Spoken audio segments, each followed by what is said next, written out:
How are we doing, everyone? Captain Cody Davis here, back again for another quick video here on the channel. And this video is going to be in regards to an issue I've been running into pretty frequently while out here on Lake Okeechobee. Been running into it a lot as of late.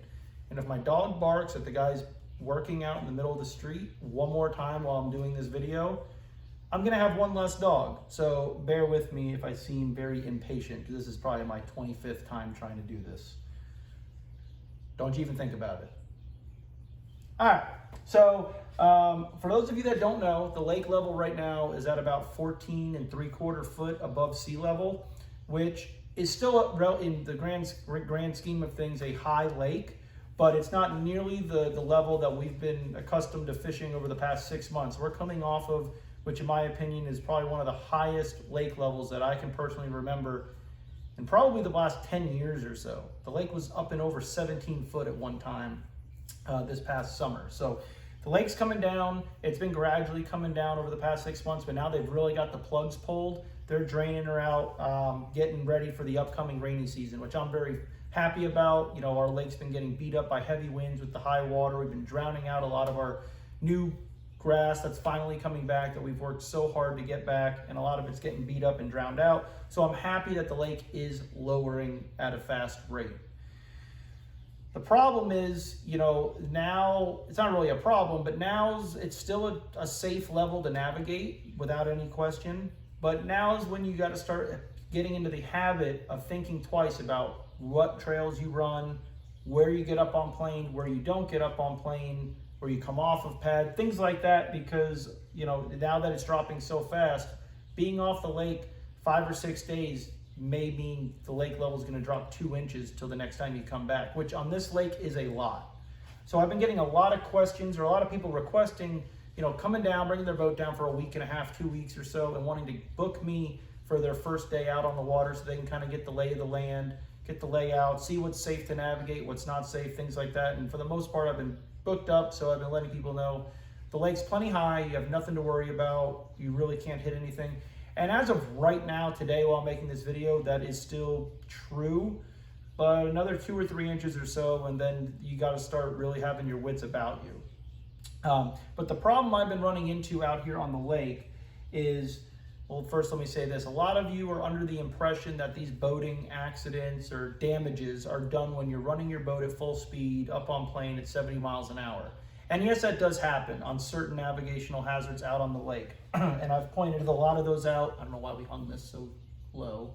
I've pointed those out on one of my previous videos. I think it was Lake Okeechobee map tour or something like that. Definitely check it out if you haven't seen it. It's kind of when I just give a whole tour around the lake.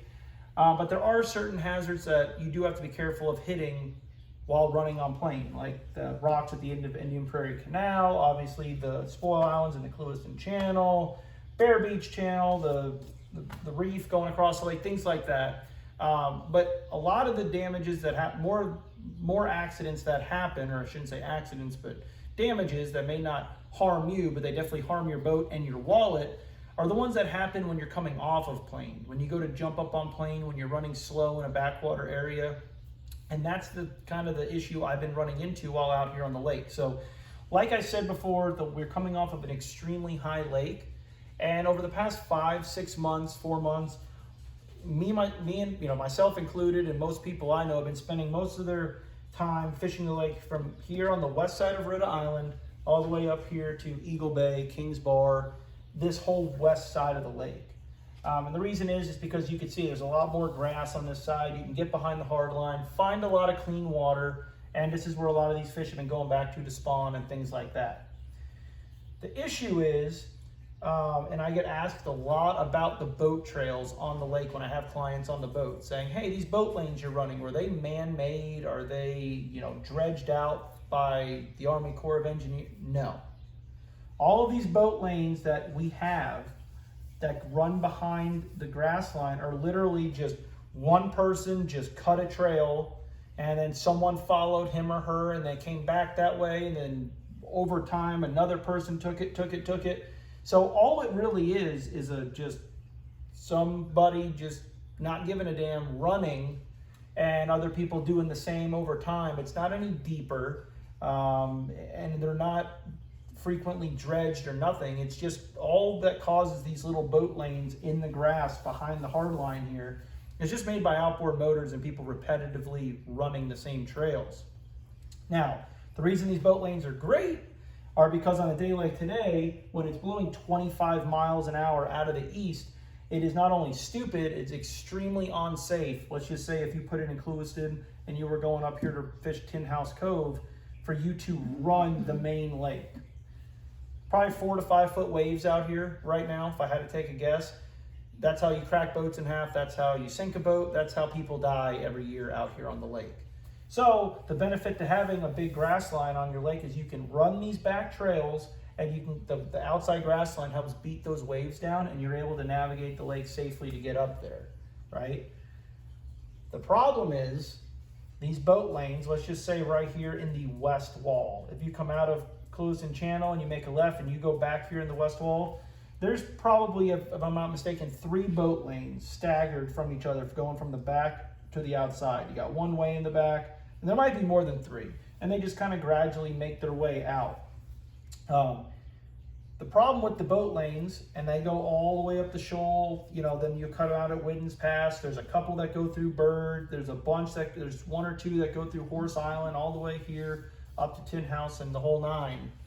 A lot of people that maybe aren't familiar with the lake or what have you tend to like to fish either right in the middle of them or on the edge of the boat lane. And one, because it's a highway. It's the fish use that. Just think of a deer. A deer is going to take the easiest route to get to where he wants to go. And bass are no different when they're on the move. So they frequently use these boat lanes as passes to get to where they want to go. They ambush bait. They'll school in the boat trails, things like that, which is all fine. I spend a lot of time, if you guys go back and watch my videos, I spend a lot of time fishing boat trails, especially down here in Pelican Bay and stuff. But when the lake starts lowering like this, when you're running 50 miles an hour and there is a boat fishing the boat trail, a lot of these people think, oh, well, this isn't really a boat trail because it's not a navigated channel or anything. I'm fishing this. This person needs to come off of plane and idle by me. That is not the case, okay? I ran into it the other day over here around Turner's Cove. 2 boats fishing the boat lane, and I cannot come off of pad. 1, because you cannot get back up on plane there right now. The wind was ripping out of the west, blowing all the water out of here. So not only if I come off of plane am I stuck idling from here all the way out here to get back up on plane to run back up in here, there's hard bottom there.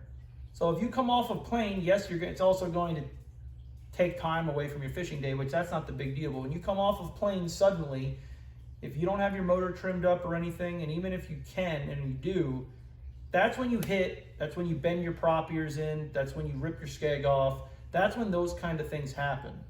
And yes, maybe over the past 2 months or so, these people that were fishing this trail may have been used to people coming off a plane and idling around them, but the lake's dropped 8 inches since then. You cannot do that. So those of you that have followed me to the boat ramp, cussed me out, flicked me off, what have you, I'm going to tell you the same thing I tell everybody. Was I the first person that did that to you today? And every time it's no, you're the 10th or 15th person that's done that. That's because those are locals that know if they come off of plane in that trail, you're getting towed in. Okay, here in the west wall, really the whole entire shoal, there's a bunch of shell beds out here around Indian Prairie and Horse. There's big rocks in Tin House Cove I've been running into it with, and people getting pissed that I ran by them. I'm not saying I'm going to soak you, but if you're in the trail, I'm not going to come off of plane. I'm going to go around you, and I'm going to rip through the dollar pads and the eelgrass that you're probably throwing at, and I'm going to do more damage to your fishing day. So those of you that are fishing boat lanes, if you see a boat coming towards you, troll off into the boat lane or out of the boat lane and get in the grass and let the boater run the boat lane. That is what it is there for. It's not going to harm your fishing. Hundreds of boats run it every single day, whether you're in it or not. The fish are used to it. The fish do not care. You can ask any local. You can literally be catching them schooling. A boat will run over your, where your line just was. While their white water and boils are still there in the trail from their outboard, they will come up schooling again. These fish are totally used to it. Get out of the trail. And in regards to the other person, if you are a boater, especially if you're new to this lake and you are running not a designated boat trail, because they're not designated, but a clear-cut boat lane, don't try to be the nice guy.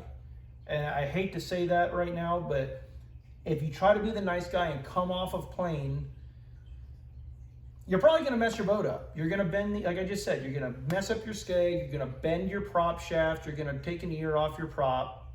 And the same thing goes, maybe it won't happen when you come down off a plane right here, but if you idle 100 feet past the next boater, and try to jump up on plane, that's when you rip skegs off, every single time.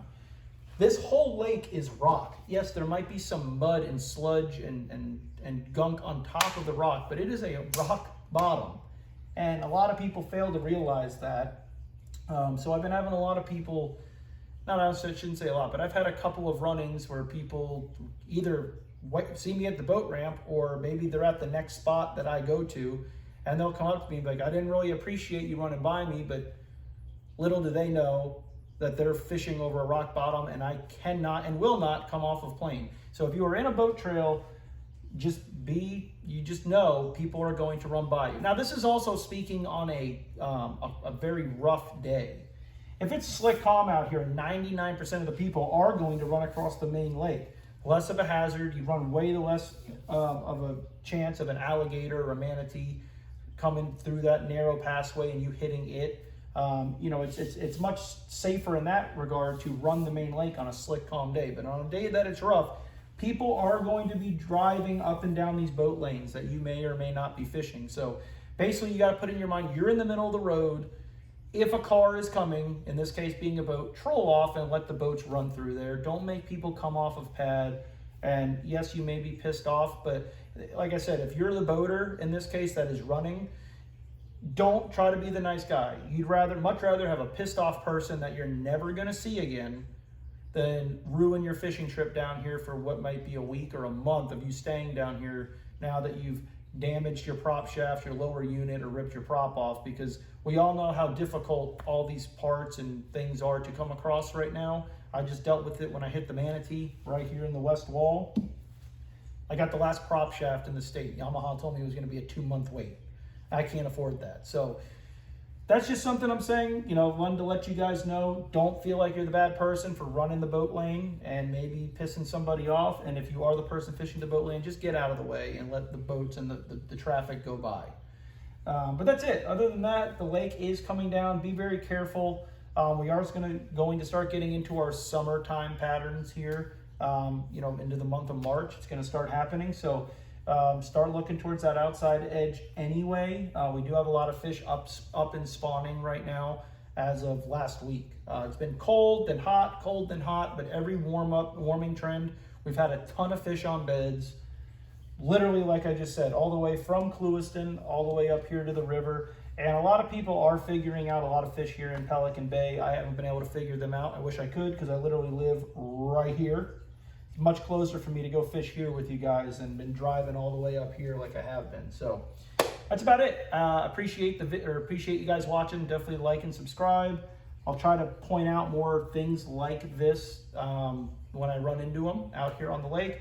Hope I didn't piss anybody off, but this is just the way it is. So I guess I'll see you guys on the next one. Definitely be safe out there.